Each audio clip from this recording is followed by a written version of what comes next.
Bom, a Câmara dos Deputados publicou o texto final da regulamentação da reforma tributária e encaminhou para a análise do presidente Lula, que pode sancionar ou vetar. Vamos falar mais sobre esse assunto com a advogada tributarista Mayra Saita. Bom dia, obrigada por aceitar aí o nosso convite. Bom dia, muito obrigada. Eu que agradeço o convite. É um prazer participar aqui com vocês no dia de hoje. Essa reforma tributária foi amplamente discutida, todos nós sabemos que ela é necessária. Do texto final agora, que vai para a sanção do presidente, ficou mais fácil, facilitou a vida aí do empresário e também deu mais transparência para os contribuintes? Qual é a sua opinião sobre isso? Olha, infelizmente eu não acredito que tenha ficado mais claro e nem com mais transparência. Muito pelo contrário, muita coisa que já havia sido conversada, já havia sido instituída, ocorreu um retrocesso, deram um passo atrás, como benefícios de redução para a área da saúde, algumas coisas que já estavam garantidas, alteraram para um tempo de análise anual para ver se isso está sendo feito de forma correta, então isso não está mais garantido. Tivemos também o aumento do imposto IS, né, que seria o imposto sobre as atividades que são prejudiciais, o tido como imposto do pecado, que não estava antes sendo falado, agora já está sendo falado na nova sanção. Então, tudo muda a todo tempo na reforma tributária, então ainda está confuso. Agora, é difícil saber também o que vai ser realmente publicado no texto final, né, Mayra? Porque muitas discussões, muitas coisas ainda que não estão claras, como, por exemplo, o grupo de alimentos que teria sido contemplado, isso baratearia o custo, principalmente da carne. Esses pontos ainda precisam ficar mais claros, né? Muito mais claros. Em relação à alimentação, já tinha ficado claro que teria redução de 60% nos itens de alimentos, agora já tiraram diversos produtos, estão focados mais nos produtos in natura, já não se fala mais da carne.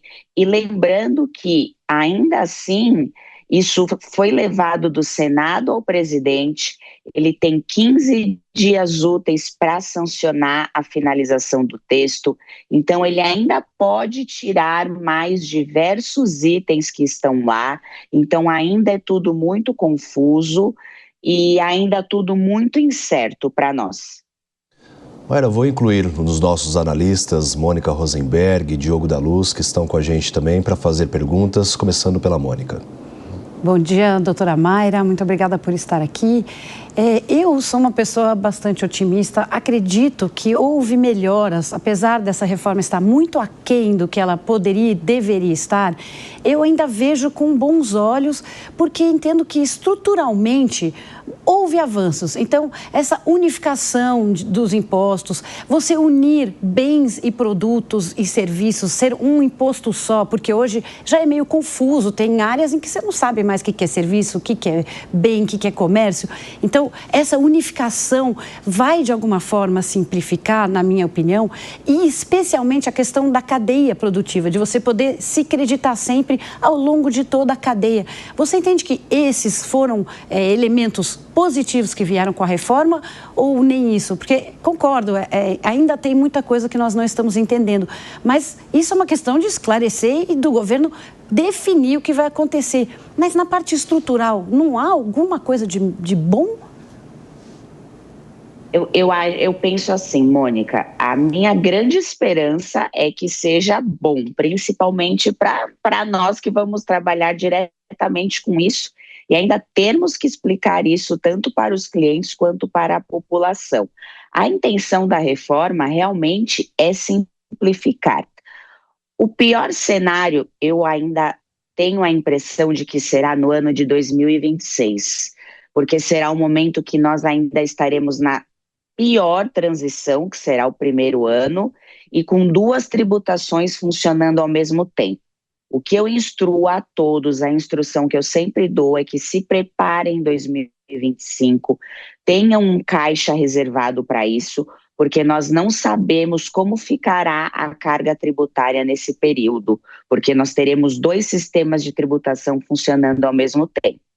Com certeza, quando isso finalizar, quando a reforma for totalmente implantada, a intenção, né, da reforma, com certeza, é de que seja algo simples, algo mais fácil, até para que nós consigamos ter investimentos dentro do nosso país com uma tributação clara para todos, transparente, onde nós consigamos, por exemplo, numa pessoa que, numa área, por exemplo, um mecânico, que ele tem serviço, mas também vende peças, que nós consigamos ver qual a real tributação dele, que ele pague esse imposto de forma correta, não uma parte como venda, uma parte como serviço, tendo essa dificuldade em identificar o que é venda e o que é serviço, mas também temos a parte que ainda não ficou clara, que esses setores de serviços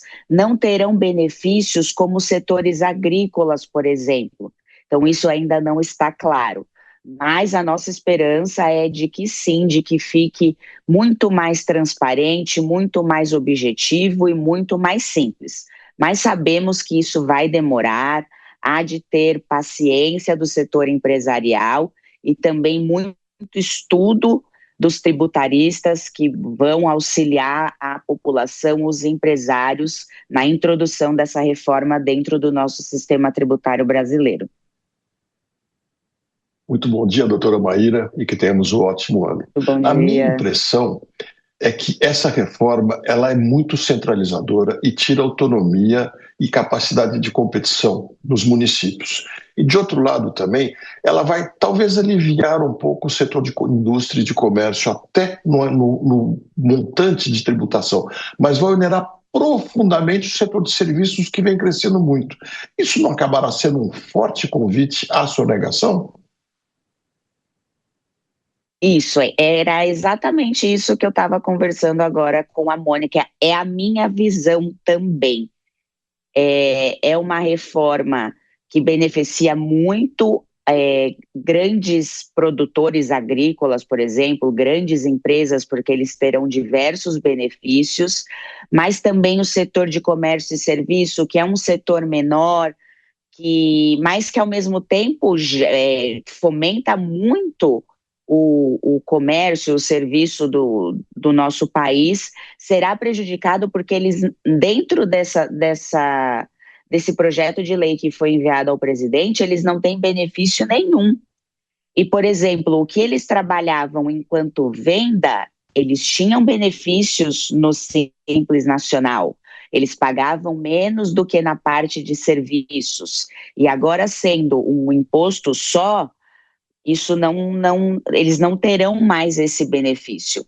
Então, eu creio sim que, como sempre, arrumarão algum jeito de sonegação, tentarão algo dessa forma, embora a intenção da reforma é deixar que todos os impostos sejam de forma clara. Quanto ao IBS, né, que é aí dos estados e municípios, esse é onde está a maior confusão, porque ainda não está determinado, por exemplo, quem fará essa distribuição aos municípios, se será o Estado, como isso será feito. Então, os municípios que hoje são beneficiários do ISS, por exemplo, como vai chegar essa arrecadação aos municípios? Quanto vai chegar aos municípios? Nada disso ainda foi falado, ainda será discutido. Então, esse também é um ponto de muita discussão e muito obscuro dentro da reforma. Vamos acompanhar, então, se o presidente Lula vai sancionar, o que ele vai retirar de itens aí, e acompanhar também essa implementação que, como você disse, pode ser difícil aí em muitos setores, né? Conversamos com a advogada tributarista Mayra Saito. Obrigada pela sua participação e esclarecimentos aqui ao Jornal da Manhã. Imagina, eu que agradeço, desejo um final de ano maravilhoso a todos. Vamos estudar bastante a reforma para que em 2026 nós façamos uma transição tranquila e saudável para todos os setores dentro do nosso país. É isso, obrigada pela participação.